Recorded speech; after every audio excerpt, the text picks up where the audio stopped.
Hi psychology students, hope you all are well. Students, आज की हम इस क्लास में chapter 1 variations in psychological attributes के इस चैप्टर को अच्छे से रिवाइज करेंगे। तो आपने इस पूरे चैप्टर को ध्यान से सुनना है। अगर आपको ये नोट्स चाहिए तो आपने कमेंट सेक्शन में नोट्स करके आप एक बार कमेंट कर दीजिए। I will provide the link in the description. Students, हम इस पूरे टॉपिक को अच्छे से समझेंगे, starting with the most important question. इस पूरे चैप्टर की अच्छे से रिवीजन करेंगे। तो आपने ध्यान से इस पूरी क्लास को अच्छे से सुनना है। So let's begin with the class. तो स्टूडेंट्स, कल्चर एंड इंटेलिजेंस के साथ अब हम इस अपने चैप्टर को स्टार्ट करेंगे। एंड सबसे पहले हम कल्चर एंड इंटेलिजेंस को समझने से पहले, इस टॉपिक को कंप्लीट करने से पहले हम ये समझते हैं दैट कल्चर क्या है, what is the meaning of culture. So culture is a collective system of custom, belief, attitude and achievement in art and literature. हर एक इंसान का एक अपना कल्चर है। जिस कल्चर को आप बिलोंग करते हो वहाँ का आर्ट क्या है, वहाँ के ट्रेडिशंस क्या है, बिलीफ सिस्टम क्या है, क्या रीति रिवाज है, बहुत सारी चीज़ें जो हैं वो हमारे कल्चर में आती हैं और हम सब लोग किसी ना किसी कल्चर को जो है वो फॉलो करते हैं। अकॉर्डिंग टू रॉबर्ट स्टर्नबर्ग, अगर हम रॉबर्ट स्टर्नबर्ग साइकोलॉजिस्ट की बात करें तो इन्होंने कहा था that intelligence is a product of culture, that intelligence जो है वो इसी कल्चर का प्रोडक्ट है। कल्चर से निकलने वाली चीज़ को हम इंटेलिजेंस कहते हैं।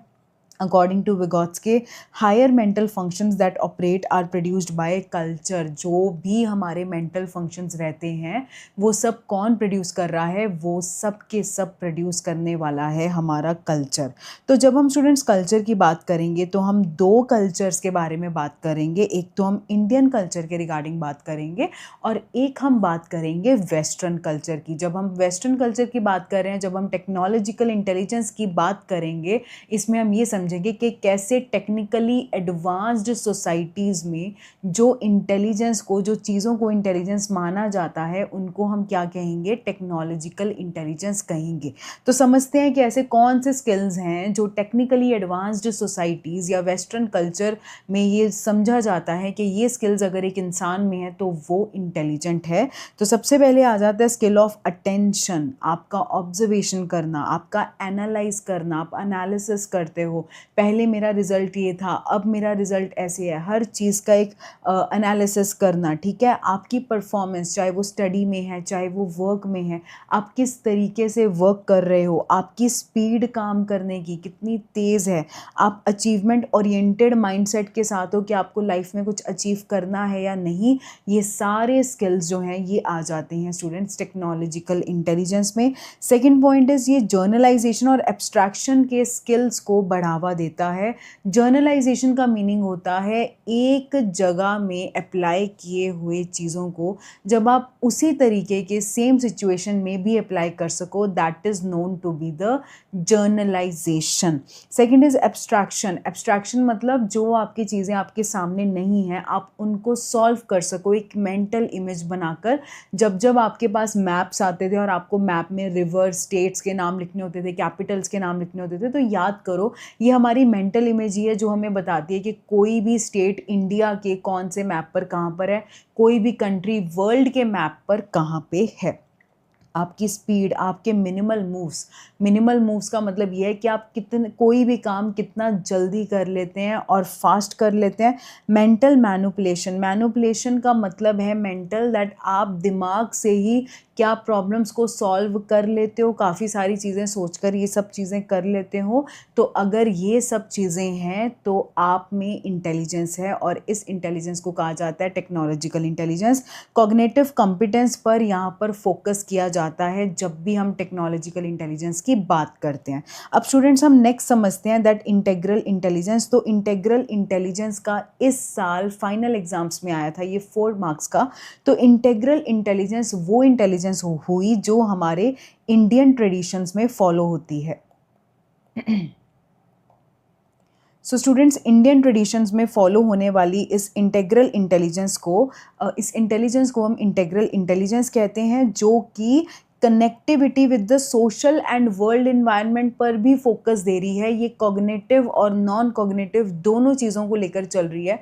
इंडिया में सिर्फ आप टेक्नोलॉजिकल इंटेलिजेंस को फुलफ़िल कर रहे हो उतने से नहीं होता, सिर्फ आप कॉग्निटिव फंक्शंस में माहिर हो तो यू आर इंटेलिजेंट, ऐसा नहीं है।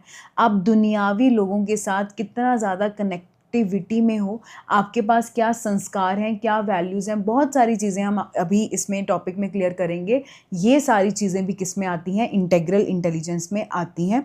तो सबसे पहले हम बुद्धि की बात कर लेते हैं अकॉर्डिंग टू जेपी दास। तो जेपी दास ने कहा कि बुद्धि एक इंसान की क्या है, उसके मेंटल एफर्ट्स, आप मेंटली कितने एफर्ट्स लगाते हो, आपके पक्के इरादे, आपका डिटर्मिन्ड एक्शन दैट यस मुझे ये चीज़ करनी ही करनी है।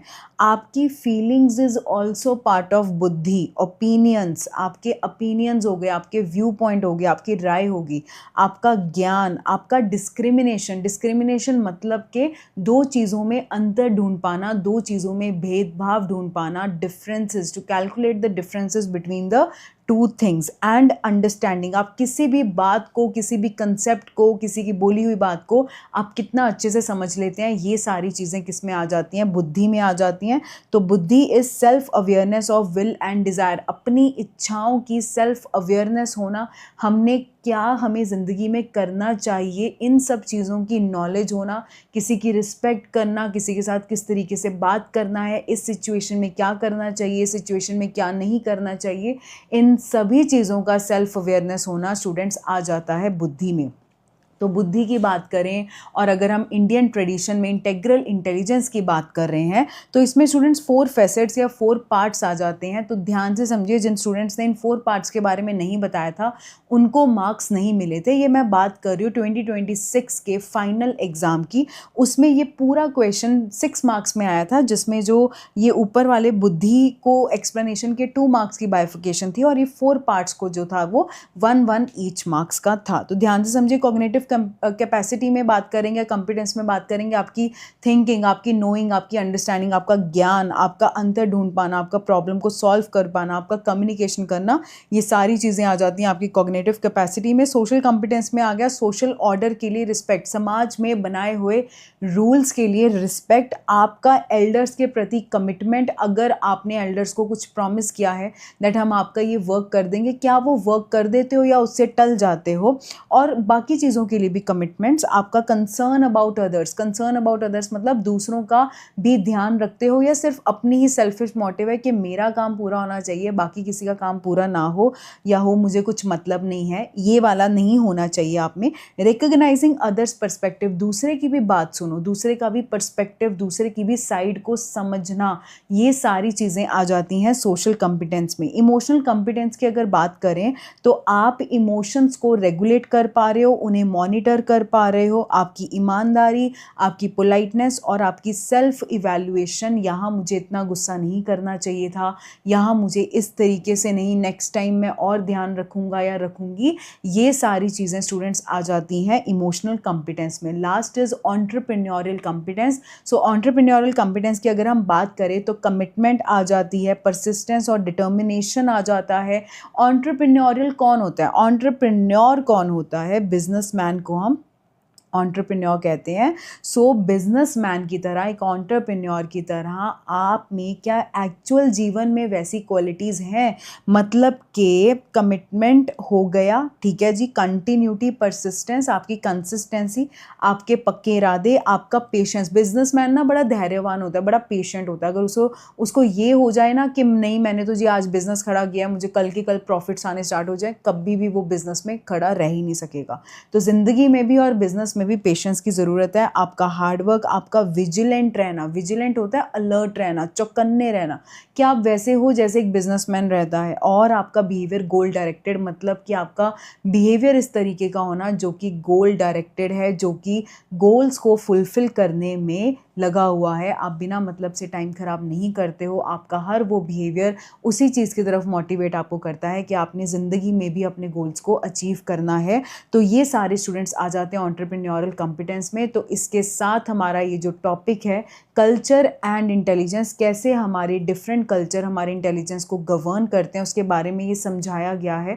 अक्सर स्टूडेंट्स को इस टॉपिक में डाउट आता है। अगर आपको ये समझकर अभी कोई डाउट आ रहा है तो अभी के अभी कमेंट सेक्शन में आप अपना डाउट जो है वो डाल दीजिए।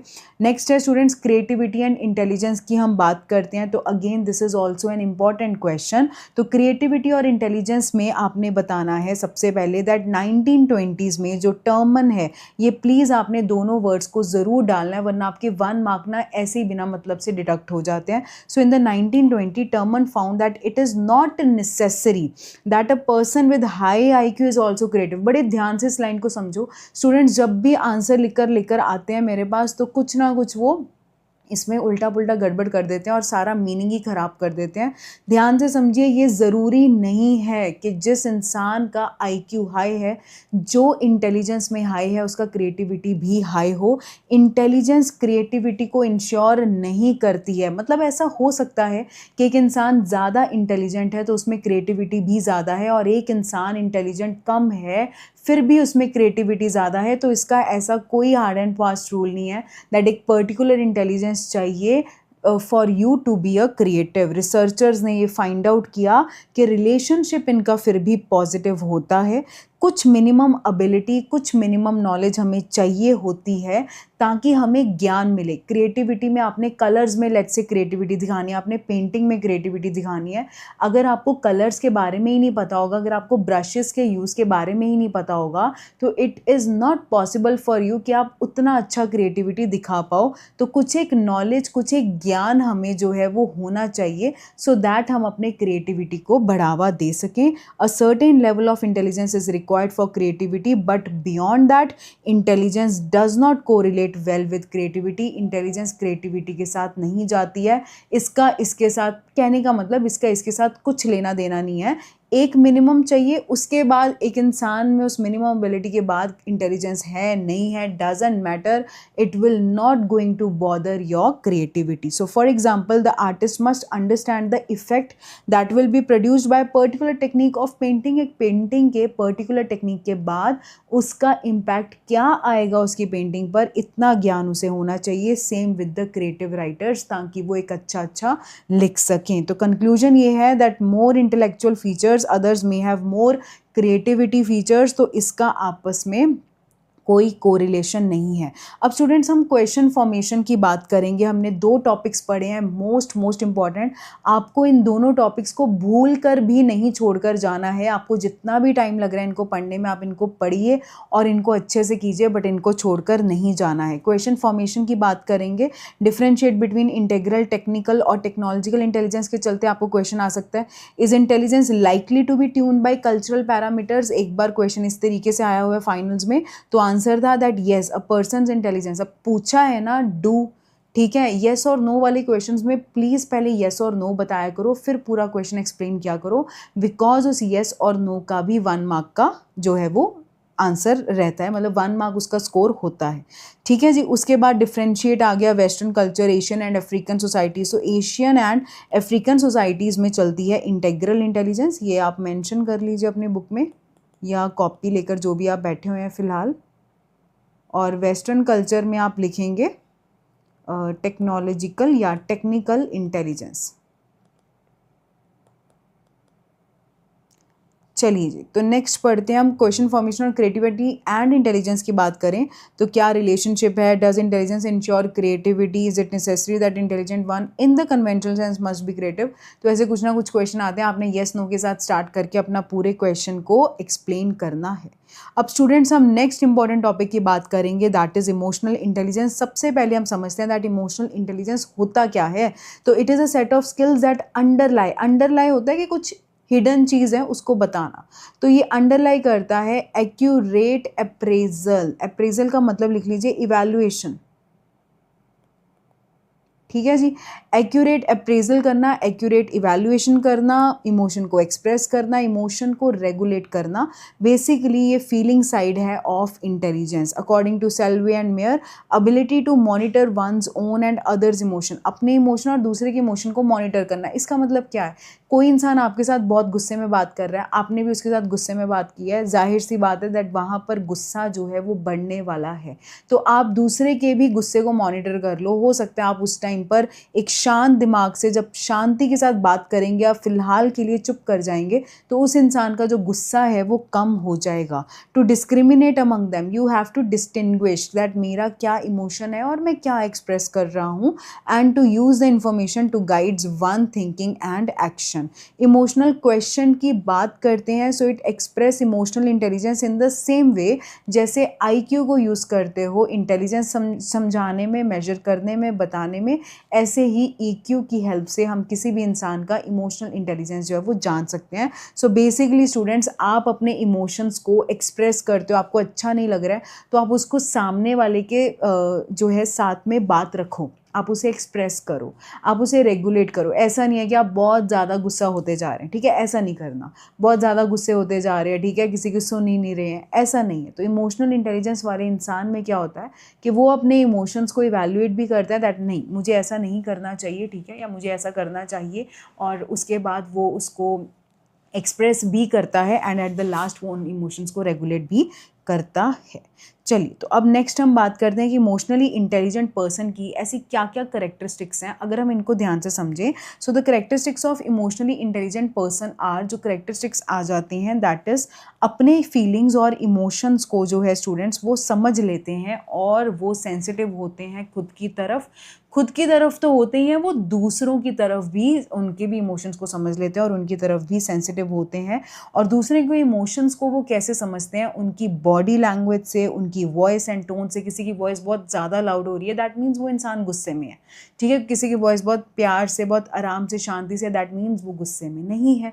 तो वॉइस टोन, बॉडी लैंग्वेज से बहुत सारी चीज़ों का हमें पता चल जाता है। अपने इमोशंस को रिलेट करना to your thoughts for sound decision making, आपके जो थॉट्स हैं उसके साथ आप अपने इमोशंस को रिलेट करो, दैट क्या पता मैं ऐसे ही गुस्से कर रहा हूँ, इतना गुस्से करने वाली ये बात ही नहीं है। तो अपने थॉट्स को अपने इमोशंस के साथ रिलेट करो, सो दैट आप एक अच्छा डिसीजन ले सको। आप अपने इमोशन का पावरफुल इन्फ्लुएंस समझो। किसी ने आपको पोक किया, किसी ने आपको कहा दैट आप लाइफ में कुछ नहीं कर सकते, आपको गुस्सा आ गया, गुस्से में आपने अपने आप को हर्ट किया, या किसी और को हर्ट किया, या उसको ही हर्ट कर दिया। इसकी जगह आप गुस्से की जगह अपना पढ़ सकते थे, आप पढ़ाई करके दिखाओ कि कोई बात नहीं, अभी मैं परसेंटेज लेकर बताऊंगा तेरे को।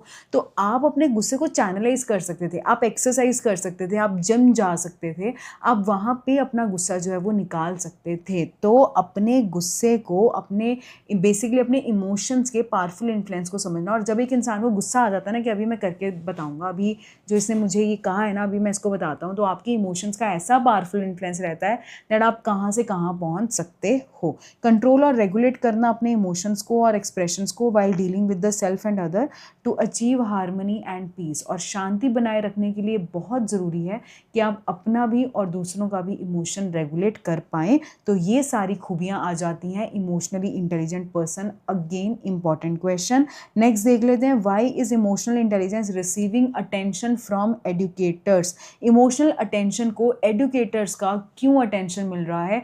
एडुकेटर्स आर बेसिकली टीचर्स जो आपको पढ़ाते हैं, तो इसलिए मिल रहा है क्योंकि बच्चे जो हैं वो अपनी आउटसाइड वर्ल्ड में, स्टूडेंट्स बहुत ज़्यादा स्ट्रेस और चैलेंजेस को फेस कर रहे हैं।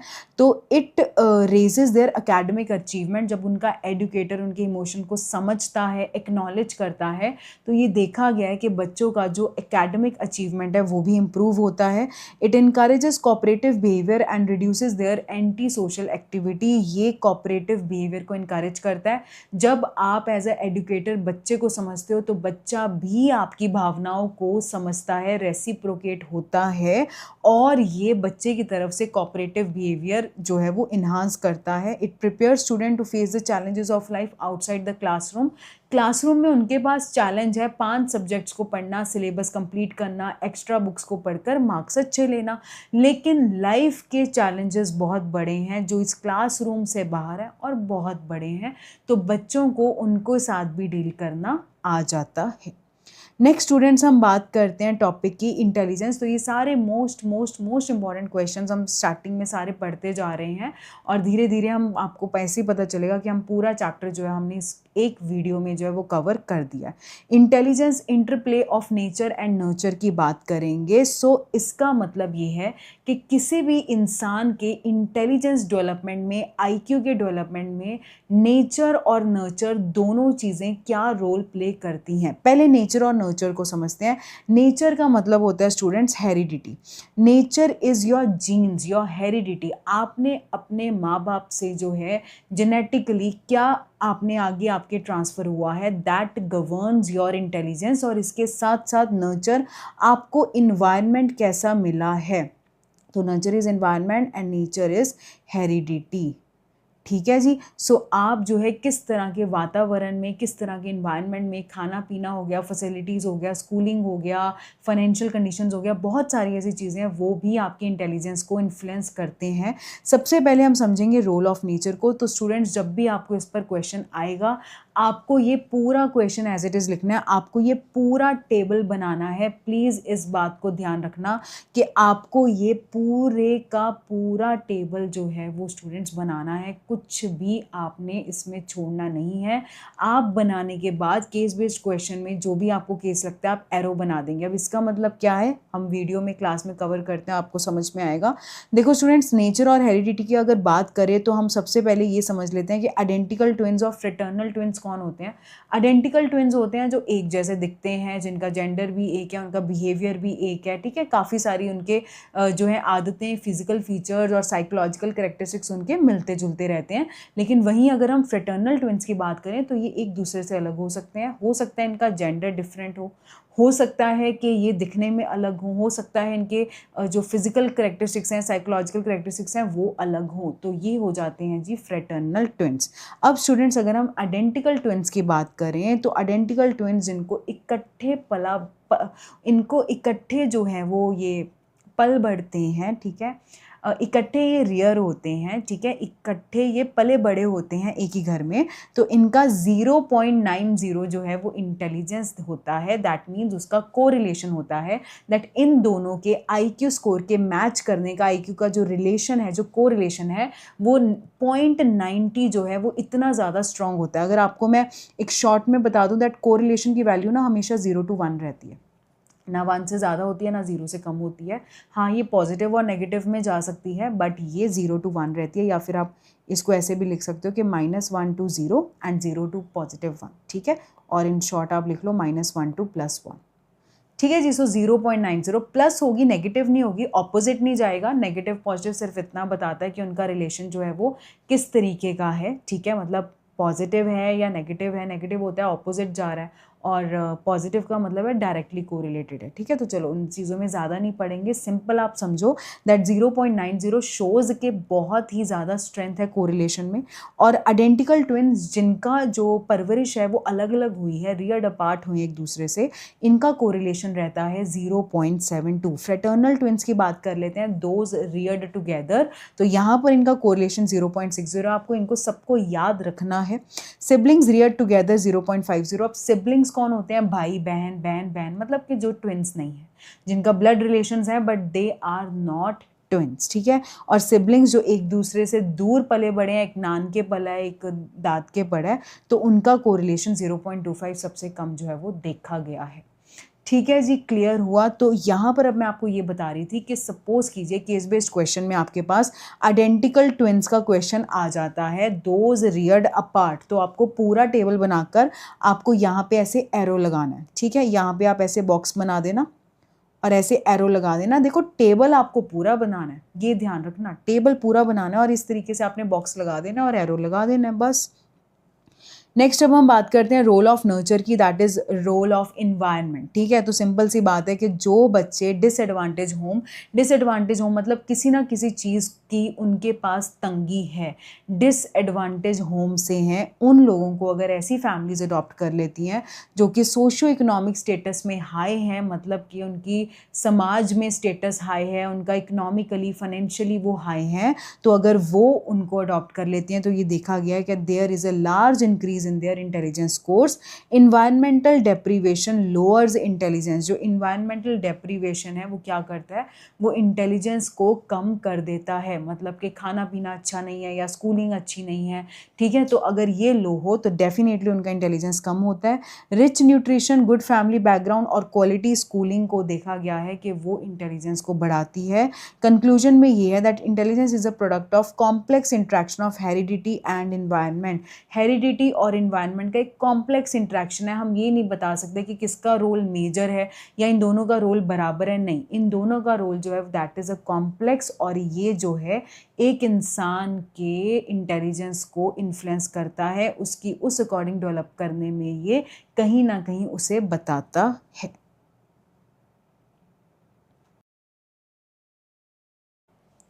सो स्टूडेंट्स, नेक्स्ट टॉपिक जो हम स्टार्ट करने जा रहे हैं that is theories of intelligence. Theories of intelligence में आपको ये ध्यान में रखना है दैट हमारे पास दो अप्रोचेज आ जाती हैं.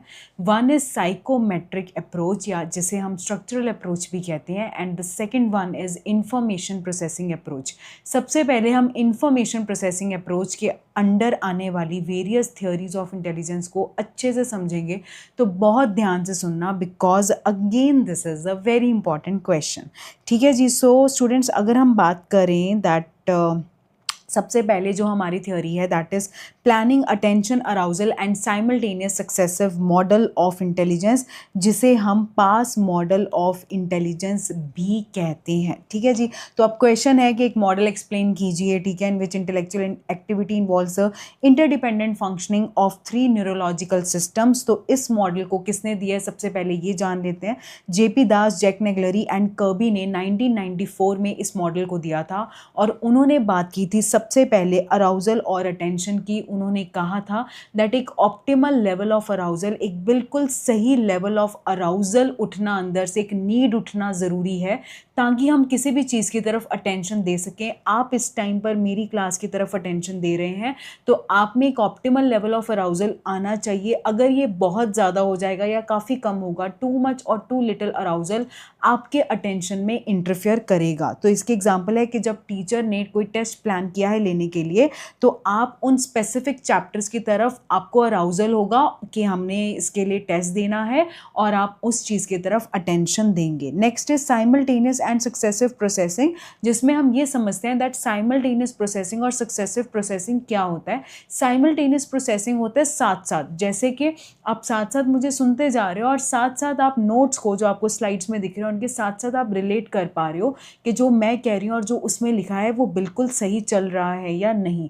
सक्सेसिव प्रोसेसिंग होता है जैसे हमने ABCDEF याद किया था, जब हम अल्फ़ाबेट्स याद करते हैं, जब हम नंबर्स याद करते हैं, जब हम टेबल्स याद करते हैं, तो हमारा माइंड जो है वो सक्सेसिव प्रोसेसिंग करता है, जिसके चलते हम सीरियल ऑर्डर में प्रोसेसिंग करते हैं, सीरियल ऑर्डर में चीज़ों को समझते हैं. So simultaneous processing is perceiving the relations among concepts and joining them into meaningful pattern for better understanding. Raven's progressive matrices test भी कुछ ऐसा ही है. आपको एक डायग्राम दिया रहता है और उसमें कुछ एक इनकम्प्लीट चीज़ छोड़कर आपको नीचे ऑप्शंस में पूछा जाता है कि इसमें से कौन सी ऑप्शन का जो डिज़ाइन है वो ऊपर के दिए डायग्राम में जाएगा, सो दैट ऊपर का डायग्राम कंप्लीट हो जाए.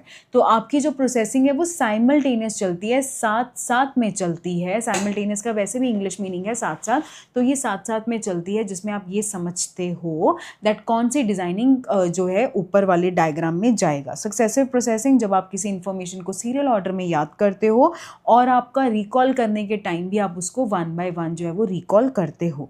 Learning of digits, alphabets, multiplication tables etcetera. अभी भी अगर आपको मैं कहूँ दैट 18th पोजीशन पे अल्फ़ाबेट्स में कौन सा अल्फ़ाबेट आता है, majority of you can't answer them, but जब मैं आपको कहूँ कि अच्छा आप बोलकर सुना दो, तो आप 1 सेकेंड में जो है सारी अल्फ़ाबेट मुझे सुना देंगे. तो दैट मीन्स आपने बहुत सारी चीज़ों को हम सीरियल ऑर्डर में याद करते हैं. नेक्स्ट आ जाता है प्लानिंग. सो प्लानिंग में है to think of the various actions,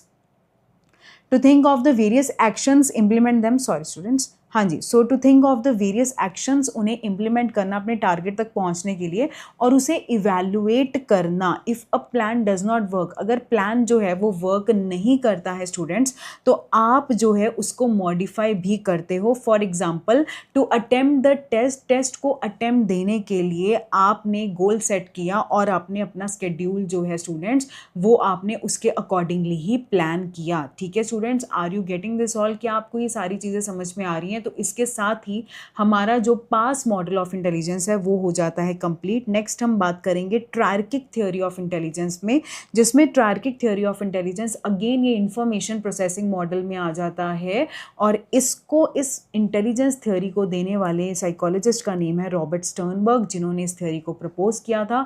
तो समझते हैं दैट फर्स्ट इन्होंने जो इंटेलिजेंस कही एक इंसान में रहती है, दैट इज कॉम्पोनेंशियल और एनालिटिकल इंटेलिजेंस। अब इस स्पेसिफिक इंटेलिजेंस को इन्होंने कॉम्पोनेंशियल क्यों कहा? बिकॉज इस इंटेलिजेंस में हम समझेंगे कि 3 कंपोनेंट्स आते हैं, या फिर आप ये भी कह सकते हो कि हम इंटेलिजेंस को, हम चीज़ों को एनालाइज करते हैं। दैट इज़ द रीज़न कि इसका नाम कॉम्पोनेंशियल इंटेलिजेंस रखा गया, और इसे एनालिटिकल इंटेलिजेंस भी कहा जाता है। सो पहला कंपोनेंट है हमारे पास knowledge acquisition component, learning the ways of doing things, चीज़ों को करने के, याद करने के तरीके सीखना। मीटा और हायर ऑर्डर कंपोनेंट में आप ये प्लान करते हो क्या करना है, कैसे करना है, और परफॉर्मेंस कंपोनेंट में आप एक्चुअल में चीज़ों को करते हो। फॉर एग्जांपल, जब आप मैथ्स की क्लास लगाया करते थे तो आपको टीचर्स फॉर्मूलाज बता देते थे कि बेटा ये फॉर्मूलाज हैं, ठीक है जी। तो आपने सबसे पहले नॉलेज कंपोनेंट में नॉलेज एक्विजिशन होता है लेना, ठीक है जी। तो नॉलेज एक्विजिशन के कंपोनेंट में, नॉलेज इस लेने की प्रक्रिया में आपने सारा ज्ञान ले लिया अपने टीचर से कि क्या क्या फॉर्मूला लगता है, और मीटा और हायर ऑर्डर कंपोनेंट में आपने ये देखा कि कौन सा फॉर्मूला मुझे कहाँ पर लगाना है। अब परफॉर्मेंस कंपोनेंट में एक्चुअल में जब आप फॉर्मूला लगाकर अपना पूरा सम सॉल्व कर लेते हो तो वो आपकी कॉम्पोनेंशियल इंटेलिजेंस आ जाती है। नेक्स्ट हम बात करते हैं एक्सपीरियंशियल और क्रिएटिव इंटेलिजेंस की। तो स्टूडेंट्स, इसमें जैसे कि नाम से क्लियर है दैट हम अपने एक्सपीरियंस से जब सीखते हैं और जब हम क्रिएटिविटी अप्लाई करते हैं तो आप अपने पास्ट एक्सपीरियंसेस को क्रिएटिवली यूज़ करते हो नॉवल प्रॉब्लम्स को सॉल्व करने के लिए। नॉवल का मीनिंग होता है न्यू। नॉवल का मीनिंग है स्टूडेंट्स न्यू। नई प्रॉब्लम्स को सॉल्व करते हो पुराने एक्सपीरियंस से, using different experience in an original way, ताकि आप नई डिस्कवरीज और इन्वेंशंस कर सको। They quickly find out the solution, और फिर ये लोग क्विकली किसी भी सोल्यूशन को फाइंड आउट कर लेते हैं। आपको इन्हीं वर्ड टू वर्ड को याद रखना है। जब भी आपको केस बेस्ड क्वेश्चन आएगा आपको इन्हीं वर्ड्स में से स्टूडेंट्स कुछ ना कुछ जो है वो आ जाएगा। नेक्स्ट हम कंटेक्चुअल और प्रैक्टिकल इंटेलिजेंस की बात करते हैं। तो दैट मीन्स आप में कितनी प्रैक्टिकलिटी है, आप कितना प्रैक्टिकल है, और आप कितना कंटेक्चुअल इंटेलिजेंस भी इसका नाम है। So ability to deal with environmental demands, आप इन्वायरमेंट की डिमांड्स के साथ कितनी अच्छे से डील कर लेते हैं। इसमें एक इंसान को स्ट्रीट स्मार्टनेस और बिजनेस सेंस भी कहा जाता है, क्योंकि वो लोगों से जो उसने चीज़ें बार्गेनिंग में करनी है वो भी कर लेता है। वो बिजनेस में है, चाहे वो किसी भी चीज़ में है, तो वो किसी भी चीज़ को ऐसे नहीं कि बस प्राइस दिया, प्राइस कहा और दे दिया, उसमें वो थोड़ा ज़्यादा जो है उसे वो चीज़ें करनी आती हैं। ईजिली अपने प्रेजेंट इन्वायरमेंट को अडेप्ट कर लेता है और फेवरेबल इन्वायरमेंट को सेलेक्ट करता है अपने लिए। अगर वो ये सारी चीज़ें करता है तो हम कहते हैं कि उसमें कंटेक्चुअल या फिर प्रैक्टिकल इंटेलिजेंस है। तो इसके साथ हमारी triarchic theory of intelligence complete होगी, जिसमें हमने ट्रायर्किक के चलते हमने 3 इंटेलिजेंस पढ़ी हैं। अब हम नेक्स्ट बात करते हैं students theory of multiple intelligence. तो अगेन ये थ्योरी भी आपकी इंफॉर्मेशन प्रोसेसिंग अप्रोच का ही पार्ट है। Harvard gardener, and trust me students, अगर आप इस चैप्टर को इस तरीके से पढ़ोगे यू विल फाइंड कि चैप्टर कब लर्न हो गया आपको पता भी नहीं चलेगा। जब आप स्टार्टिंग से फर्स्ट पेज से पढ़ रहे होते हो तो इट फील्स लाइक कि चैप्टर बहुत लेंथी है और होने में नहीं आएगा, बट जब आप इस तरीके से टॉपिक्स बीच बीच में से उठाकर पढ़ाई करते हो ना, trust me you will feel कि चैप्टर बहुत अच्छे से जो है वो लर्न हो गया। अब थ्योरी ऑफ मल्टीपल इंटेलिजेंस की बात करते हैं। तो हार्वर्ड गार्डनर ने बेटा इस थ्योरी को दिया था। मल्टीपल से हमें समझ आ रहा है दैट हार्वर्ड गार्डनर ने ये कहा कि एक इंसान में एक इंटेलिजेंस नहीं होती बल्कि बहुत सारी इंटेलिजेंस होती हैं, और इसके चलते इन्होंने नाम दिया थ्योरी ऑफ मल्टीपल इंटेलिजेंस, जो कि एक दूसरे के ऊपर डिपेंडेंट नहीं है, बट येस एक इंसान में बहुत सारी इंटेलिजेंस होती हैं जो उसके डिफरेंट चीज़ों के लिए रिस्पॉन्सिबल हैं। तो स्टूडेंट्स, हम सबसे पहले समझते हैं लिंग्विस्टिक इंटेलिजेंस को। तो लिंग्विस्टिक इंटेलिजेंस नाम से ही क्लियर है, लैंग्वेज को प्रोड्यूस कर पाना, लैंग्वेज को यूज़ कर पाना। जो लोग इसमें हाई होते हैं उन्हें हम वर्ड स्मार्ट कहते हैं। करते हैं, पोइट्स और राइटर्स लिंग्विस्टिक इंटेलिजेंस में हाई होते हैं। नेक्स्ट इंटेलिजेंस बात कर लेते हैं, लॉजिकल मैथमेटिकल। नाम से क्लियर है, आप लॉजिकली आप प्रॉब्लम्स को सॉल्व करते हो, चाहे वो मैथ्स की हैं, चाहे कोई रीजनिंग करना है। पर्सन सिंबल्स को मैनिपुलेट करता है टू सॉल्व मैथमेटिकल प्रॉब्लम्स। तो सिंबल्स में चेंजेस करके वो वैल्यूज़ निकालते थे ना, 2a + b = वॉट। तो इस तरह के क्वेश्चंस हम किया करते थे। तो साइंटिस्ट और Nobel prize winners logical mathematical में हाई होते हैं। स्पेशल की बात कर लेते हैं, विजुअल इमेजेस और पैटर्न स्पेस में। स्पेशल स्पेस में जब आप विजुअल इमेजेस और पैटर्न्स को क्रिएट कर लेते हो, फॉर एग्जांपल कि अब आपने कुछ फर्नीचर बनवाना है अपने घर का, तो आप पहले से इमेजिन कर रहे हो कि अगर मैं ऐसा फर्नीचर बनाऊंगा या बनाऊंगी तो वो कैसा लगेगा। Person can easily represent the spatial world in the mind. Example pilots हो गए, तो उन्होंने हवा में देखो एरोप्लेन चलाना होता है, फिर भी वो एक स्पेसिफिक जगह पर आ जाते हैं, कोई रास्ते नहीं है, कोई गलियां नहीं होती हवा में, ठीक है, वैसे चलते जाते हैं। तो मैप की हेल्प से और वो अपने इस ज्ञान की हेल्प से जो है वो ट्रैवलर्स को जो है एक जगह से दूसरी जगह पहुंचाते हैं। सेलर्स हो गए, स्कल्प्टर्स हो गए, मूर्ति बनाने वाले ना पहले इमेजिन करते हैं कि इस तरह का काफ देंगे, इस तरह का कट देंगे तो मूर्ति अच्छी बनेगी। पेंटर्स हो गए, आर्किटेक्ट्स हो गए, इंटीरियर डेकोरेटर्स हो गए, सब इसी चीज़ में है दैट इंटीरियर डेकोरेट करना है, घर का अंदर का सब सिस्टम डेकोरेट करना है। तो पहले ये लोग इमेजिन करते हैं कि ऐसा कुछ होगा, ऐसा कलर जाएगा, ऐसे डिज़ाइनिंग होगी तो ये ज़्यादा अच्छा लगेगा। नेक्स्ट स्टूडेंट्स हम बात कर लेते हैं म्यूजिकल की। सो म्यूजिकल में आ जाता है an ability to produce and manipulate musical rhythms and patterns. तो उसे हम कहते हैं म्यूजिकल इंटेलिजेंस में हाई है। जितने भी ये सिंगर्स हैं आप कह लीजिए इन सब में म्यूजिकल इंटेलिजेंस हाई होता है। दैट्स वाई ये कंपोज कर लेते हैं गाने को, ट्यूनिंग्स निकाल लेते हैं, ये वर्ड्स लिरिसिस्ट होते हैं और उसको रिदम में ये लिख लेते हैं। तो न्यू पैटर्न ऑफ साउंड्स ये लोग क्रिएट करते हैं। बॉडीली कनेस्थेटिक की बात करेंगे तो नेम से क्लियर है, bodily kinaesthetic that is related with the body movements. तो बॉडी के पोर्शन को फ्लेक्सिबली यूज़ करना। तो people can construct product and solve problem, जैसे कि एथलीट्स हो गए, स्पोर्ट्समैन तो सभी आएंगे ही आएंगे इसमें, डांसर्स भी आएंगे, एक्टर्स भी आएंगे, sports person, gymnast, surgeon. Surgeon क्यों आ रहे हैं? क्योंकि अगर वो अपने हाथ को फ्लेक्सिबली यूज़ ना कर पाएँ तो वो कभी सर्जरी जो है वो कर ही नहीं सकते किसी भी इंसान की। इंटरपर्सनल और इंट्रापर्सनल, अब इन दोनों चीज़ों को बहुत ध्यान से समझना है। इंटरपर्सनल इंटेलिजेंस होता है स्टूडेंट्स दो लोगों में और इंट्रापर्सनल होता है खुद के बारे में। तो इंटरपर्सनल मतलब जब आप दूसरे को समझ पाते हो, जब आप दूसरे के इमोशंस फीलिंग्स को समझ पाते हो, तो that's comes out to be the interpersonal and ability to understand the motive, feeling and behaviour of other people.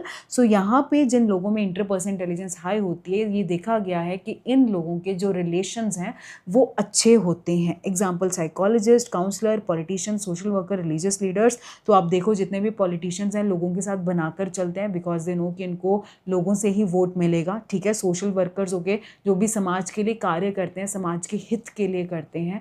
तो अगेन ये दूसरे की पीड़ा को, दूसरे के प्रॉब्लम को समझते हैं। रिलीजियस लीडर्स हो गए, काउंसलर्स हो गए, धर्म के गुरु हो गए। साइकोलॉजिस्ट, काउंसलर्स का तो वर्क, हमारा तो है ही ये प्रोफेशन कि हमने दूसरों के बिहेवियर को समझना है।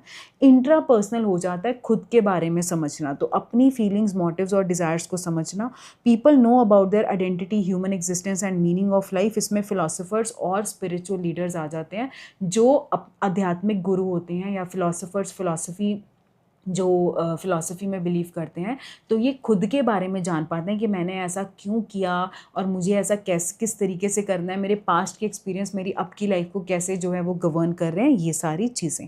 नेचुरलिस्टिक जो कि लास्ट इंटेलिजेंस है थ्योरी ऑफ मल्टीपल इंटेलिजेंस की, इसकी अगर हम बात कर लेते हैं तो एक ऐसी एबिलिटी है जिसमें आप नेचुरल वर्ल्ड के फीचर्स को एडमायर कर सको। मतलब आप वॉक कर रहे हो इवनिंग में, मॉर्निंग में, तो आप सिर्फ वॉक नहीं कर रहे, आप क्लाउड्स को देख रहे हो, आप पेड़ पौधों को देख रहे हो, आप फ्लावर्स को देख रहे हो, आप आपको खुशबू आ रही है, ठीक है, बारिश के बाद वाली। आपको जो चिड़ियाँ वो ची ची कर रही हैं अर्ली मॉर्निंग, है ना, उसकी आपको चिरपिंग इतनी प्यारी लग रही है। तो जब आप इस पूरी नेचर की ब्यूटी को एडमायर करते हो ना, इसको रिकग्नाइज करते हो, that means you have naturalistic intelligence. तो ये जो लोग होते हैं ये different species of flora and fauna को एडमायर करते हैं, रिकग्नाइज करते हैं। हंटर्स, फार्मर्स, टूरिस्ट, सब जो भी लोग इस सब चीज़ों के साथ रिलेटेड है ये सब आ जाते हैं। Tourist, botanist, zoologist and bird watchers. So इसके साथ स्टूडेंट्स हमारी जो इंफॉर्मेशन प्रोसेसिंग अप्रोच है वो हो जाती है कंप्लीट। अब जो हम नेक्स्ट अप्रोच को समझेंगे that comes out to be the structural model, कह लो, ठीक है, स्ट्रक्चरल और साइकोमेट्रिक अप्रोच। अब इसके विद इन जो जो थ्योरीज आती हैं वो मैं बता देती हूँ। और स्टूडेंट्स मोस्ट प्रोबेबली पता है क्या होता है, मोस्ट प्रोबेबली ये होता है कि जो स्ट्रक्चरल है या साइकोमेट्रिक अप्रोच है, इसके विद इन जो थ्योरीज हैं ये शॉर्ट क्वेश्चंस में आते हैं बिकॉज ये ज़्यादा लेंथी नहीं होती है। और वहीं जो हमने अभी 3 थ्योरीज पढ़ी हैं ये स्टूडेंट्स लॉन्ग क्वेश्चंस के लिए भी आ जाती हैं। तो यूनी और one factor theory of intelligence सबसे पहले समझते हैं। देखो सबसे पहले तो इंटेलिजेंस यही आई थी, मतलब अगर हम बुक से देखें, अगर हम एक सीक्वेंस एक तरीके से अगर हम स्टेप बाय स्टेप पढ़े तो सबसे पहले ये वाली इंटेलिजेंस की बात होती है। क्योंकि इस थ्योरी के आने से पहले ना लोगों को पता ही नहीं था दैट इंटेलिजेंस जैसी भी कोई चीज़ है। ये तो अल्फ्रेड बिने हैं जिन्होंने ये समझाया लोगों को दैट हमारे में इंटेलिजेंस होती है। इन्होंने इसको नाम दिया और यही यूनी और one factor theory of intelligence लेकर आए थे। और इन्होंने ये कहा दैट अल्फ्रेड बिने वॉज द फर्स्ट साइकोलॉजिस्ट जिन्होंने इंटेलिजेंस का कंसेप्ट दिया। और इनके accordingly intelligence consist of one similar set of ability. Similar set of ability है, एक सेट ऑफ एबिलिटी है जो सिमिलर है और हम इस सिमिलर सेट ऑफ एबिलिटीज़ जो हम सब में है इसके साथ हम कोई भी काम कर सकते हैं, कोई भी। ये इनका कहना था। We could solve every problem that come across in our environment. अब यहाँ से ना गुस्सा हो गए चार्ल्स स्पीयरमैन, तो जी गुस्सा हो गए। वो उन्होंने 2 फैक्टर थ्योरी ऑफ इंटेलिजेंस दे दी। वो कहते हैं ऐसा थोड़ी ना पॉसिबल है कि एक ही सिमिलर सेट ऑफ एबिलिटीज़ के साथ आप सारी प्रॉब्लम्स को सॉल्व कर रहे हो। It is not possible. तो 1927 में चार्ल्स स्पीयरमैन ने इस थ्योरी को प्रपोज किया और उन्होंने बताया, उन्होंने ये चीज़ पूरी दुनिया को बताई कि इंटेलिजेंस में जर्नल फैक्टर होता है और स्पेसिफिक फैक्टर्स होते हैं। अब स्टूडेंट बड़े ध्यान से समझना, तुम लोग फिर से कंफ्यूज हो जाते हो तो बहुत ध्यान से सुनो। अ जर्नल फैक्टर, अगर आप अपनी टेक्स्ट बुक में भी देखोगे ना तो वहाँ पे भी जर्नल फैक्टर के पहले ए गिवन है और स्पेसिफिक फैक्टर्स के पहले सम वर्ड गिवन है। तो स्पेसिफिक फैक्टर्स मतलब कि स्पेसिफिक फैक्टर्स कुछ एक होते हैं जो स्पेसिफिक फील्ड में आपको काम आते हैं। और जर्नल फैक्टर की अगर हम बात करें तो ये हमारे अंदर सिंगल होता है। तो इन्होंने कुछ इस तरीके से कहा कि that this is a single journal factor, ठीक है जी।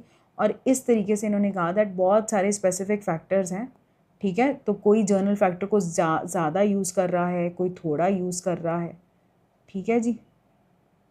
इस तरीके से S4, ठीक है, S5, ऐसे आप कुछ भी बना लो। लाइक मैंने इसमें थोड़ा प्रपोर्शन उठाया है जर्नल फैक्टर का, इसमें इक्वल उठा लिया, इसमें ज़्यादा ही उठा लिया, इसमें बहुत थोड़ा उठाया, बस इस तरीके से मैंने ये डायग्राम बनाई है, ठीक है। सो जी फैक्टर जो है that is primary and common to all performances. इन्होंने कहा हम बहुत सारे वर्क करते हैं, उन सब में हमारी एक ही जो फैक्टर जा रहा है दैट इज़ जी फैक्टर। लेकिन स्पेसिफिक एबिलिटीज़ बहुत सारी हैं जो हमें स्पेसिफिक डोमेन्स में हेल्प करती हैं। ये प्लीज़ आप यहाँ पर लिख लीजिएगा that it helps us to perform in specific domains। वैसे ही आगे भी लिखा हुआ है that excellent singer, architect, scientist और athletes जो होते हैं ये जी फैक्टर में तो हाई हैं ही, बट इनमें स्पेसिफिक एबिलिटीज़ भी हैं अपने अपने क्षेत्र में जो इनको एक्सेल करने में हेल्प करती है।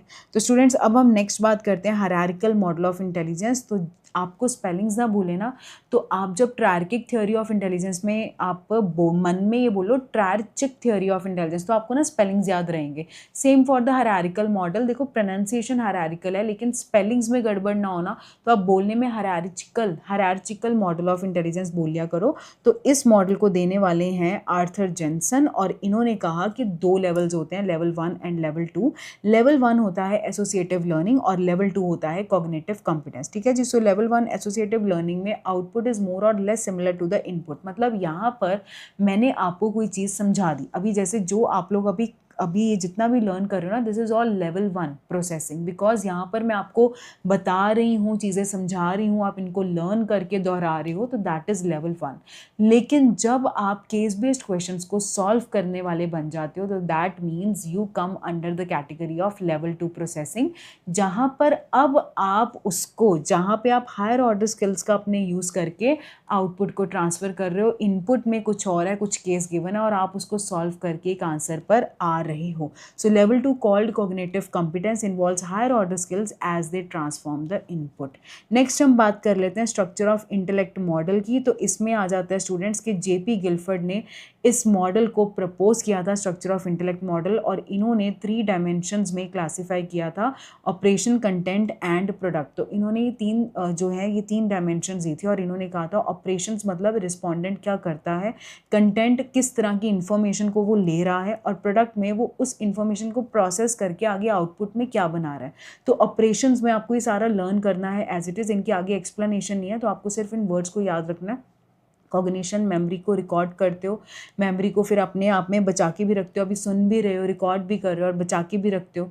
Divergent production and convergent production का मतलब क्या है? Divergent is related with creativity. मैंने आपको कहा कि बेटा एक पेपर कप के क्या क्या यूज़ हो सकते हैं, तो आपने बहुत सारी चीज़ें, आप डाइवर्सिफाइड चीज़ें आपने मेरे को बता दी, दैट इज़ डाइवर्जेंट प्रोडक्शन। लेकिन अगर मैं आपको कहूँ बेटा 2 into 4 क्या होता है, तो आपके पास आंसर एक ही आएगा, दैट 2 into 4 is 8। तो this is convergent production, that is converge, that is only focusing on the one solution only।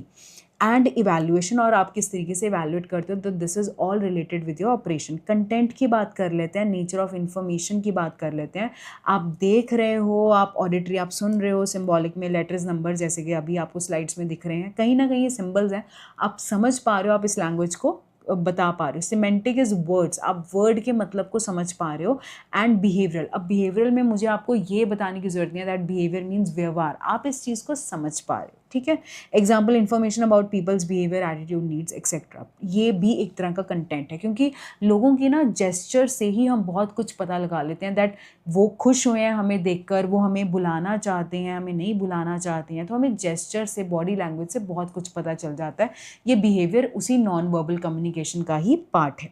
Products की बात कर लेते हैं। Refer to the form in which information is processed by the respondent, जिसमें information को respondent process कर रहा है। इसे units, classes, relation, system, transformation and implication में हम क्लासीफाई कर लेते हैं। हम उसके यूनिट्स बना सकते हैं, क्लासेस बना सकते हैं। जैसे स्कूल में बहुत सारे बच्चे हैं, उनको क्लासीफाई कर दिया जाता है 7th class, 8th class, 9th class, 10th class, और उसके बाद क्या होता है स्टूडेंट्स कि जब वो लोग 11th क्लास में आ जाते हैं, सो 11th क्लास में उनको आगे फिर क्लासीफाई कर देते हैं कि ये बच्चा साइंस का है, या ये बच्चा आर्ट्स का है, या ये बच्चा कॉमर्स का है, ठीक है जी।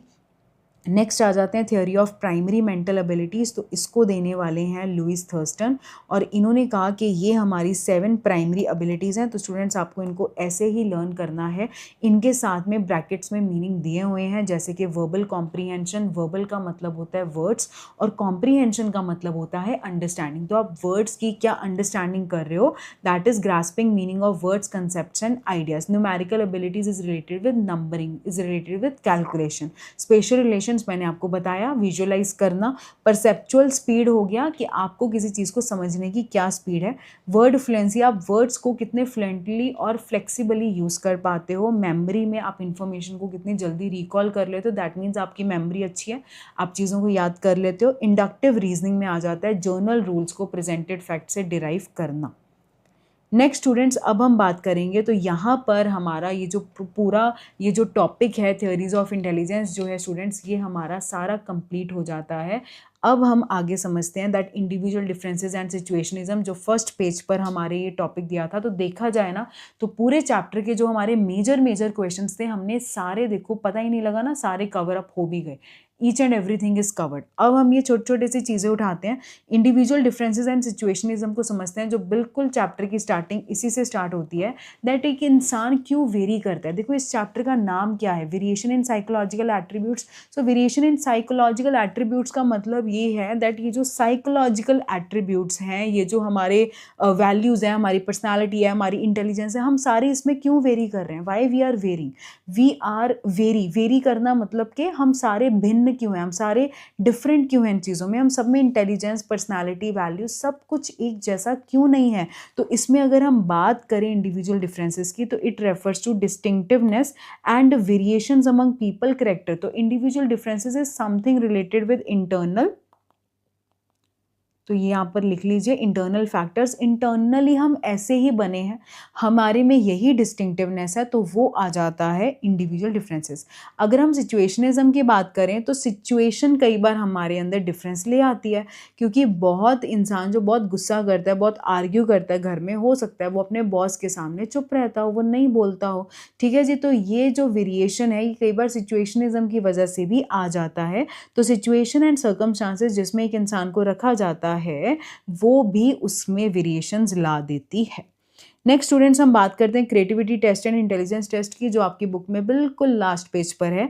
तो this is also the important. तो क्रिएटिविटी टेस्ट में ओपन एंडेड क्वेश्चंस आते हैं और इंटेलिजेंस टेस्ट में क्लोज एंडेड क्वेश्चंस आते हैं। बहुत ही ध्यान से समझ लो, बड़े ही कॉमन से वर्ड्स हैं, इनमें नहीं अब कुछ भी गलती नहीं करनी। अब इसको सुनने के बाद देखो बेटे, क्लोज एंडेड क्वेश्चंस वो क्वेश्चंस होते हैं जिनकी हमने एक एंडिंग प्रोवाइड कर दी, जिनके ऑलरेडी हमने आंसर्स दे दिए। मैं आपको पूछ रही हूँ कि आपने आज ब्रेकफास्ट में क्या खाया, यस और नो। तो मैंने और आपको कुछ बोलने के लिए कुछ ऑप्शन छोड़ा ही नहीं, मैंने तो अपने आप से यस और नो बता दिया। तो जितने भी क्वेश्चन जहाँ पे 1 to 10 में रेटिंग करनी है, यस या नो का आंसर करना है, अग्री डिसअग्री बोलना है, these questions are this close ended questions. आप इनके आंसर्स जो गिवन है उन्हीं को टिक लगाते हो। लेकिन अगर मैंने आपको ये पूछा कि आपने आज ब्रेकफास्ट में क्या खाया, तो इसमें अब ये ओपन एंडेड क्वेश्चन है, आपकी मर्जी, आप अपने मन से जितना मर्जी चाहे एक दो वर्ड भी बता सकते हो, बहुत सारे वर्ड्स भी बता सकते हो, बहुत सारे सेंटेंसेस भी लिख सकते हो। तो ये सारे क्वेश्चंस होते हैं क्लोज एंडेड क्वेश्चन। और जब भी क्रिएटिविटी की बात आती है, जहाँ पर आप क्रिएटिव होते हो, वहाँ पर क्वेश्चंस हमेशा ही ओपन एंडेड होते हैं। और जहाँ पे इंटेलिजेंस की बात है, जहाँ पर मैं आपका इंटेलिजेंस चेक करना चाहती हूँ ना, वहाँ पर ज़्यादातर ऑप्शंस ही आपको मिलेंगे। इन ऐसे टेस्ट में आपको क्लोज एंडेड क्वेश्चंस ही मिलेंगे। इसमें आपको आप अपने मन से कैसे बता सकते हो? अगर इंफॉर्मेशन प्रोसेसिंग अप्रोच में 3 थ्योरीज आ रही हैं, theory of multiple intelligence, triarchic theory, PASS model, तो आप अपने आप से कोई और कैसे कह सकते हो या इंटरचेंज नहीं कर सकते? आपके पास वही ऑप्शन है वही बोलने के लिए, ठीक है जी। क्रिएटिविटी टेस्ट में अभी मैंने आपको समझा दिया, no specified answer to question और problems in creativity test. The focus is on using expression of spontaneity, मतलब ऑन द स्पॉट आप क्या चीज़ों को बता पाते हो। ओरिजिनलिटी, आपकी खुद की ओरिजिनलिटी है या आप किसी से जो है ये जो है किसी से आप उठाकर सेम वैसा कॉपी पेस्ट कर रहे हो, आपकी इमेजिनेशन कैसी है। और इसमें जो थिंकिंग आती है ना, वो डाइवर्जेंट आती है। डाइवर्जेंट, कन्वर्जेंट, प्रोडक्शन अभी समझाया था ना, ये वही है, ठीक है। तो डाइवर्जेंट थिंकिंग आ जाती है। इंटेलिजेंस टेस्ट की अगर हम बात करें तो हमने राइट सोल्यूशन देना रहता है प्रॉब्लम का। इसमें हमारी memory, logical reasoning, accuracy, perceptual ability और क्लियर थिंकिंग आ जाती है। हमारी सोच कितनी क्लियर है, हमारी रीजनिंग जो है वो कितनी लॉजिकल है, मेमोरी कैसी है हमारी, हमारी एक्यूरेसी कैसी है। और इसमें जो थिंकिंग आती है दैट इज कन्वर्जेंट थिंकिंग। मैंने आपको बुक से कुछ भी क्वेश्चन पूछा, सो आई एम एक्सपेक्टिंग दैट आप उसका आंसर वही दो जो टेक्स्ट बुक में हेडिंग्स जो दे रखी हैं। जो भी कोई चैप्टर लगा लो, सोर्सेज ऑफ स्ट्रेस लगा लो, चैप्टर नंबर 3 लगा लो, तो जो उसमें सोर्सेज ऑफ स्ट्रेस हैं आप वही चीज़ें बताओ। नेक्स्ट स्टूडेंट्स आ जाता है इंटेलिजेंस टेस्ट की टाइप्स। अगेन गुड क्वेश्चन है, अच्छा क्वेश्चन है, और कभी कभार आ जाता है शॉर्ट क्वेश्चंस के लिए या फिर लॉन्ग क्वेश्चन के लिए। इंडिविजुअल और ग्रुप टेस्ट की बात करेंगे, नाम से क्लियर है। इंडिविजुअल टेस्ट वो टेस्ट हैं जो आप इंडिविजुअल पर अप्लाई करते हो, इंडिविजुअली इस टेस्ट को कंडक्ट करते हो to 1 person at a time. यहाँ पर आप सामने वाले से रेपो भी एस्टैब्लिश कर लेते हो। रेपो का मतलब होता है जान पहचान, उसको कंफर्टेबल फील करवाना। एंड इसमें लोग ओरली या फिर रिटन फॉर्म में बोलकर या लिखकर अपने आंसर्स दे देते हैं। अगर हम ग्रुप टेस्ट की बात करें तो ये बहुत सारे लोगों पे साइमल्टेनियसली लगता है, एक साथ लगता है। Do not allow an opportunity to be familiar with the subjects feeling. Subject की फीलिंग के साथ जो है आप नहीं फेमिलियर हो पाते, क्योंकि ग्रुप में है, बहुत सारे लोग हैं वहाँ पर, तो आप जो है वो उसके साथ ज़्यादा जान पहचान बनाने का आपके पास नहीं, आपको अपॉर्चुनिटी मिलती। और यहाँ पे ज़्यादातर जो क्वेश्चंस होते हैं वो रिटन में लिए जाते हैं और मल्टीपल चॉइस फॉर्मेट्स में ही होते हैं। वर्बल, नॉन वर्बल और परफॉर्मेंस टेस्ट की बात करेंगे। सो वर्बल टेस्ट नाम से क्लियर है कि जिसमें वर्बल रिस्पॉन्सेस काम आएंगे, आइदर ओरली और इन अ रिटन फॉर्म। वर्ड्स, शब्दों की मदद ली जाएगी। अब इसमें जो इंपॉर्टेंट वर्ड है students, this is literate. Literate का मतलब ये नहीं कि इधर पीएचडी कर रखी है वही लिटरेट होते हैं।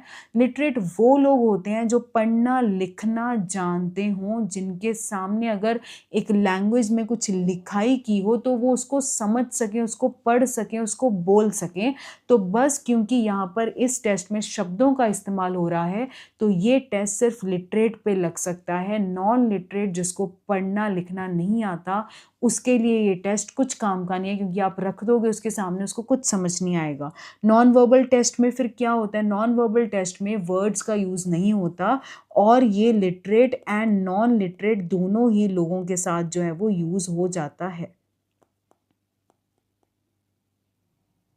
तो इसमें पिक्चर्स और इलस्ट्रेशन यूज़ की जाती हैं। जैसे मैंने अभी आपको रेवेंस प्रोग्रेसिव मैट्रिसेस टेस्ट की जो है वो एग्जांपल दी थी, तो इसमें पिक्चर्स का यूज़ कर कर आपकी इंटेलिजेंस को कैलकुलेट करते हैं, सो दैट जो लोग पढ़ना लिखना नहीं जानते वो इन टेस्ट को, ऐसे टेस्ट को सॉल्व करके उनकी इंटेलिजेंस मेजर की जा सके।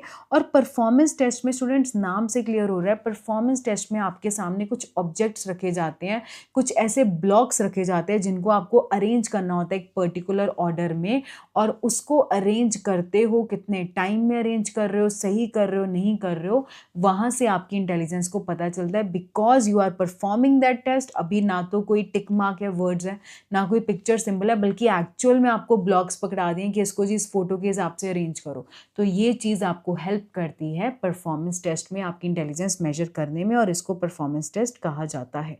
अब जो लास्ट टाइप आ जाते हैं इंटेलिजेंस टेस्ट की, दैट इज कल्चर फियर और कल्चर बायस टेस्ट। नाम से क्लियर है, कल्चर फियर टेस्ट वो होते हैं जो आप सभी कल्चर्स पे लगा सकते हो, इररिस्पेक्टिव कोई भी कल्चर हो आप सब पे लगा सकते हो। लेकिन स्टूडेंट्स जो कल्चर बायस्ड टेस्ट होता है, बायस होता है भेदभाव, तो यहीं से याद रखना है कि कल्चर बायस टेस्ट का मतलब वो टेस्ट हो जाते हैं जो कि कल्चरली भेदभाव करते हैं। एक कल्चर का टेस्ट आप दूसरे कल्चर पे नहीं लगा सकते। देखो सिंपल सी बात है, जैसे कि अगर एक टेस्ट है जिसमें ये पूछा जा रहा है दैट आपको गुरुद्वारे जाना अच्छा लगता है, आपको मंदिर जाना अच्छा लगता है, आपको मस्जिद जाना अच्छा लगता है, आपको कहाँ जाना अच्छा लगता है, तो इन तीनों को ऑप्शंस को दे दिया, ठीक है। अभी लेट्स से कि गोल्डन टेम्पल पूछा जा रहा है कि आपको गोल्डन टेम्पल जाना अच्छा लग रहा है कि मनसा देवी जाना अच्छा लगता है, तो ये क्वेश्चंस का क्या कोई रेलिवेंस फॉरेनर्स के लिए है? बिल्कुल भी नहीं। ये रेलिवेंस हमारे लिए है जिन्हें पता है कि ये कहाँ पर हैं और हमारी इन जगहों के लिए मान्यता है। जिस इंसान की इसके लिए मान्यता नहीं है उस पर ये टेस्ट अप्लाई करने का कोई मतलब नहीं है। Same for the intelligence test. Intelligence test में भी स्टूडेंट्स ऐसे टेस्ट आते हैं जो कि यहाँ के डिफरेंट रहते हैं और फॉरेन कंट्रीज़ के लिए डिफरेंट होते हैं। तो बस यही है कल्चर फेयर और culture biased test. Next students हम बात करेंगे कि कैसे इंटेलिजेंस टेस्ट के कुछ मिसयूज़ किए जाते हैं। तो जब भी लोग इंटेलिजेंस टेस्ट करवाते हैं और आईक्यू स्कोर कैलकुलेट करवाते हैं तो बच्चों के साथ एक स्टिग्मा अटैच हो जाता है और ये उनकी परफॉर्मेंस और सेल्फ रिस्पेक्ट को अफेक्ट करता है। It may invite discriminatory practices from parents, teachers and elders in the society. Society में पेरेंट्स, टीचर्स और एल्डर्स से ये कुछ ना कुछ डिस्क्रिमिनेटरी प्रैक्टिसेस जो है वो ले आता है, बिकॉज एक दिमाग में फिट हो जाता है सामने वाले इंसान के कि अच्छा इस बच्चे का तो आईक्यू स्कोर है कम है तो इसने तो अच्छा परफॉर्म नहीं ही करना, मतलब इतना भी शायद कम ना हो जितना उसको ज़्यादा कम करवा के बोल के उसको ज़्यादा फील करवा दें और उसको पढ़ाई से दूर ले जा दें। तो ऐसी सारी चीज़ें जो है वो होती हैं। Intelligence test do not capture creative potentiality and practical side of intelligence. Practical side of intelligence को ये कैप्चर नहीं करता है। अब हम बात करते हैं असेसमेंट की। Psychological assessment uses systematic testing procedure to evaluate abilities, behavior and personal qualities of individual। individual की abilities, उसके behavior और उसकी personal qualities को evaluate करना psychological assessment में आ जाता है। अब जब हम इसकी assessment की बात कर रहे हैं तो दो तरह की assessments होती हैं, one is formal assessment and next one is informal assessment। अब स्टूडेंट्स हम असेसमेंट ऑफ मेथड की बात करेंगे। सो असेसमेंट मेथड्स हमारे पास 5 आ जाते हैं। फर्स्ट असेसमेंट मेथड है साइकोलॉजिकल टेस्ट, जिसमें कि एक क्वेश्चनियर की फॉर्म में, एक साइकोलॉजिकल टेस्टिंग की फॉर्म में आप सामने वाले के बिहेवियरल करेक्टरिस्टिक्स या मेंटल करेक्टरिस्टिक्स को क्या करते हो, मेजर करते हो। So it is an objective and standardise. Objective और स्टैंडर्डाइज का मतलब ये होता है स्टूडेंट्स कि यहाँ पर जो ऐसा नहीं है कि वो टेस्ट आप पर कोई भी इंसान लगाता है तो वो हमेशा वो अलग अलग आंसर्स लेकर आएगा। ऑब्जेक्टिविटी का मतलब है that answers will come to be the same, चाहे कोई भी साइकोलॉजिस्ट, कोई भी इंसान आप पर वो टेस्ट को अप्लाई करे। और स्टैंडर्डाइज का मतलब होता है स्टूडेंट्स वो चीज़ें दैट इंश्योर्स कि उसके रूल्स हैं, उसके नॉर्म्स हैं जिनके आधार पर आप कैलकुलेट करते हो दैट अगर इस इंसान ने फर्स्ट स्टेटमेंट का आंसर ये दिया है तो इसको हमने इतनी स्कोरिंग देनी है, और अगर किसी इंसान का टोटल रॉ स्कोर इतना आ रहा है, टोटल स्कोर इतना आ रहा है, जो अभी आप प्रैक्टिकल्स में भी कर रहे होते हो। तो प्रैक्टिकल्स में भी क्या होता है कि आप प्रॉपर टेबल्स वगैरह चेक करके फिर ही कैलकुलेट करते हो ना कि किसी इंसान का IQ कितना है, किसी इंसान की पर्सनैलिटी क्या है। तो ये सारे साइकोलॉजिकल टेस्ट आ जाते हैं। इंटरव्यूज़ की बात करें तो 1 to 1 बेसिस पे इंफॉर्मेशन लेना। केस स्टडी की बात करें तो इन डेप्थ वर्ड ना ज़रूर लिखना, ये मिस मत करना। In depth study of the individual in terms of his और हर साइकोलॉजिकल एट्रीब्यूट, साइकोलॉजिकल हिस्ट्री, उसका क्या इन्वायरमेंट है, सारी उसकी हिस्ट्री, इन सब चीज़ों के बारे में बताना। ऑब्जर्वेशन की अगर हम बात करें तो आप ऐसे नहीं कि ट्रेंड नहीं हो और बिना किसी सिस्टम के आप ऑब्जर्वेशन कर रहे हो। ऑब्जर्वेशन हमेशा सिस्टमैटिकली होती है, एक ऑर्गेनाइज तरीके से रहती है और ऑब्जेक्टिव प्रोसीजर्स को फॉलो किया जाता है आपके बिहेवियर को रिकॉर्ड करने के लिए, जो कि नेचुरली अकर हो रहा है इन रियल टाइम। क्योंकि अगर पहले ही बता दिया कि आपको ऑब्जर्व किया जाएगा तो क्या आपका जैसा बिहेवियर है आप वैसे ही शो करोगे? बिल्कुल भी नहीं, आप अपने बिहेवियर में चेंजेस लेकर आओगे। Next is self report. तो it is a method in which person provides factual information about herself और हिमसेल्फ और ओपिनियंस और बिलीव्स दैट ही और शी होल्ड, जो वो होल्ड करता है। तो एक पर्सन फैक्चुअल इंफॉर्मेशन को प्रोवाइड करता है अबाउट हर सेल्फ और हिमसेल्फ, अपने बारे में वो फैक्ट्स देता है, स्टेटमेंट्स बताता है, that's come under the self report measure. ठीक है जी, खुद ही अपने बारे में बताता है, वो आ जाते हैं सेल्फ रिपोर्ट मेजर्स। तो इसके बाद स्टूडेंट्स अब हमारे बस थोड़े से और टॉपिक्स रह गए और उसके बाद हमारी क्लास कंप्लीट हो जाएगी। साइकोलॉजिकल एट्रीब्यूट्स के डोमेन्स की अगर हम बात करें तो we have intelligence, aptitude, interest, personality, value. Simple सी बात है, मीनिंग सबके याद कर लो। इंटेलिजेंस क्या है? ग्लोबल कैपेसिटी है दुनिया को समझने की, रैशनली सोचने की, मतलब लॉजिकल वेज में, और जितने भी आपके पास रिसोर्सेज हैं ना उसको इफेक्टिवली यूज़ करने की। ऐसा नहीं कि मेरे पास तो ये नहीं है, वो नहीं है, मैं कैसे करूँ। जितना भी जो भी चीज़ें अवेलेबल हैं उसका दिमाग से यूज़ करते हुए उसको अपने डिफरेंट कामों में लगा लेना और उसी से अपना काम बना लेना, that comes out to be the intelligence. Aptitude होता है एक इंसान का पोटेंशियल किसी स्किल को एक्वायर करने का। ठीक है, तो कई बार क्या होता है ना, हमारा किसी चीज़ में इंटरेस्ट होता है बहुत ज़्यादा हम प्रैक्टिस कर लेते हैं, बहुत ज़्यादा सीख लेते हैं, फिर भी वो चीज़ हमें नहीं आती या वो सब्जेक्ट हमसे नहीं होता, बिकॉज उस सब्जेक्ट में हमारा एप्टीट्यूड लो होता है। तो किसी भी सब्जेक्ट को चूज़ करने के लिए ये दो चीज़ों का ध्यान ज़रूर रखा करो, एप्टीट्यूड एंड इंटरेस्ट। एप्टीट्यूड होता है कि आपका उस चीज़ में कितना पोटेंशियल है, आप उस स्किल को आफ्टर गाइडेंस आप उसको एक्वायर कर सकते हो या नहीं। और इंटरेस्ट होता है कि इंडिविजुअल की preference for engaging in one और more specific activities relative to others, दूसरों के कंपैरेटिवली एक या एक से ज़्यादा स्पेसिफिक एक्टिविटीज़ में एंगेज करना। अभी पर्सनालिटी की बात करते हैं तो it refers to relatively enduring characteristics of person that make her or him distinct from other.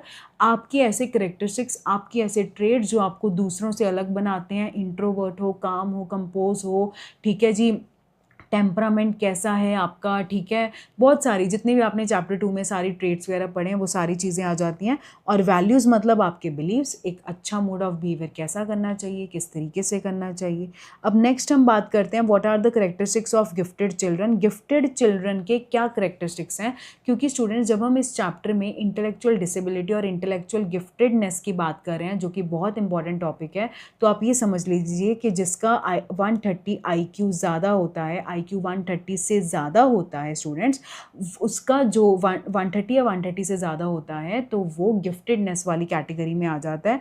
तो इन बच्चों की जो थिंकिंग और प्रॉब्लम सॉल्विंग बिहेवियर है वो एडवांस होता है। जर्नलाइजेशन, डिस्क्रिमिनेशन एबिलिटी मैंने समझाई थी, ये भी एडवांस होती है। लेवल ऑफ क्रिएटिव थिंकिंग भी एडवांस होती है।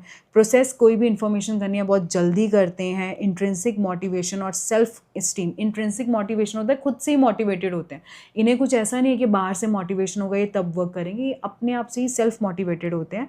Independent and non conformist thinking होती है। नॉन कन्फर्मिस्ट मतलब ऐसे नहीं कि दूसरे की हाँ में हाँ मिला दिया, अपना दिमाग लगाते हैं और फिर उस अकॉर्डिंग ये थिंकिंग रखते हैं।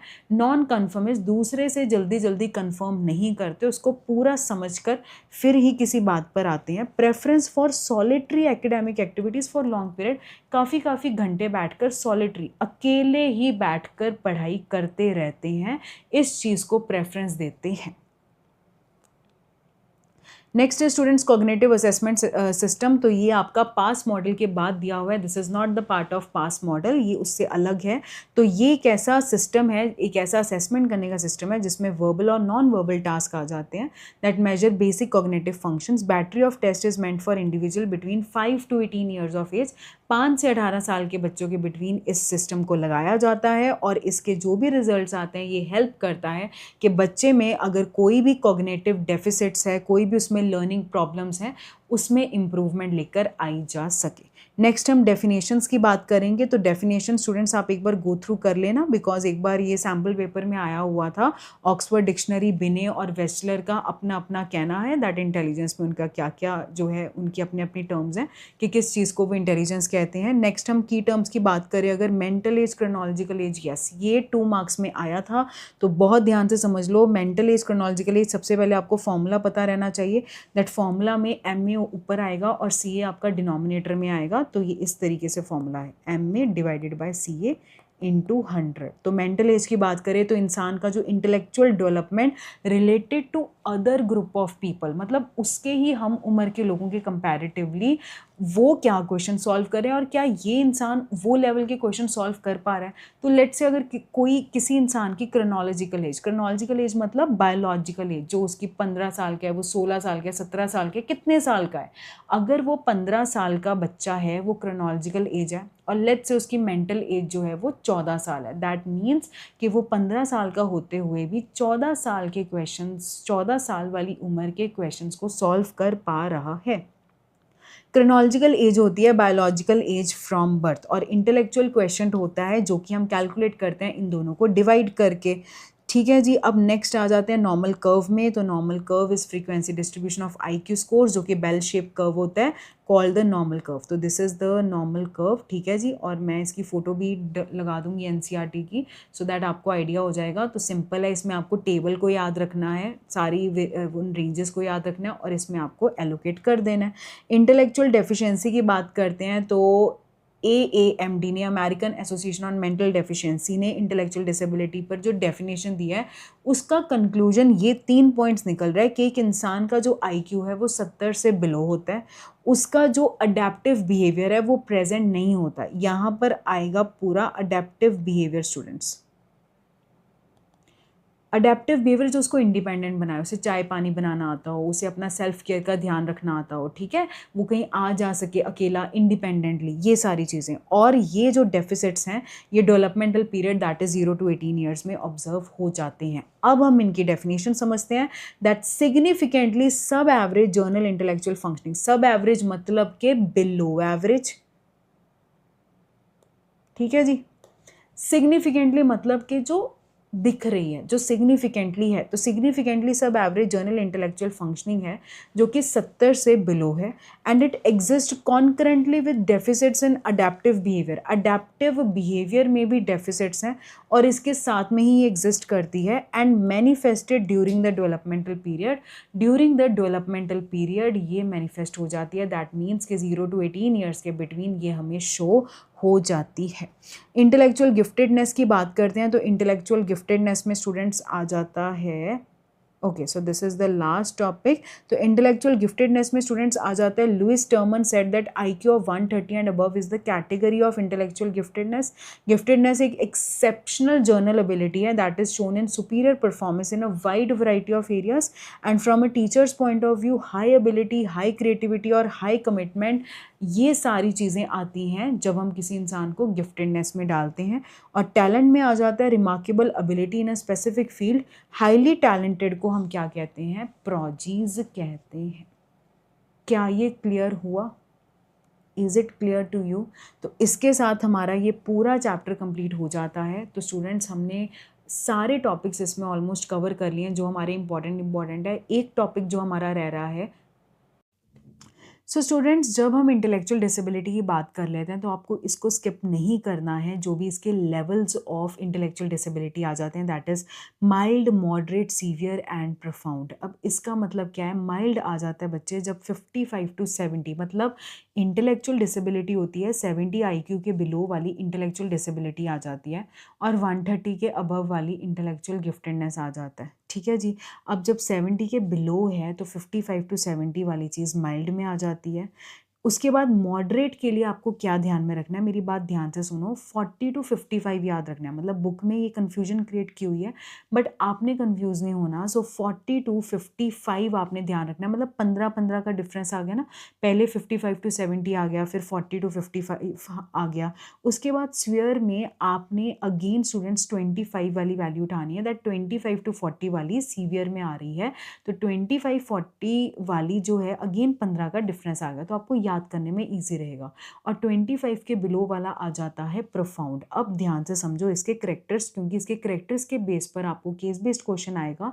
तो आपको पता होना चाहिए that mild disability is typically slower then that of their piers, they can function quite independently, hold jobs and families. तो अपनी जॉब्स और फैमिलीज को होल्ड कर लेते हैं, इंडिपेंडेंटली फंक्शन कर लेते हैं, but as compare to their peers होते हैं हम उम्र के लोग, उनके कंपैरेटिवली ये स्लो होते हैं।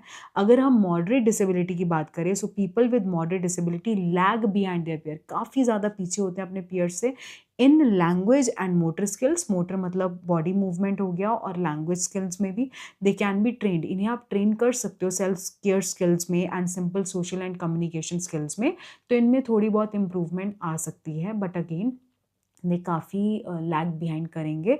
उसके बाद सीवियर और प्रोफाउंड का हम इकट्ठा बता रहे हैं that they are incapable of managing life. अपने लाइफ को मैनेज करने के लिए they are totally incapable and need constant care for their entire life. इनको पूरी ज़िंदगी कोई ना कोई साथ में चाहिए जो इनका ध्यान रखे, बिकॉज इनको जो बेसिक स्किल्स हैं वो भी ये बच्चे जो हैं वो नहीं कर पाते।